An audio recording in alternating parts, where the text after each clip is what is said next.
My name is Laura, and I am a Goodhue County Extension Master Gardener, and I've been a part of the program for 9 years.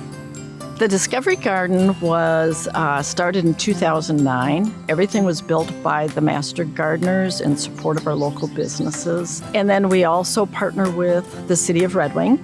They are extremely supportive of what we do.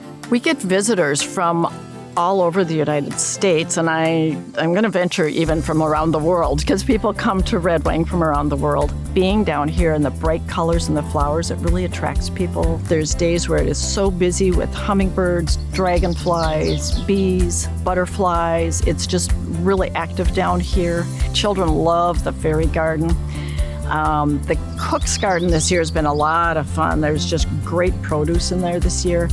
And it's so much fun to send people home with a squash or a pepper or tomatoes. And they'll see plants and wonder, what kind of plant is that? Or where can I get that? How does that grow? I've got that, but it's not doing that well. Why not?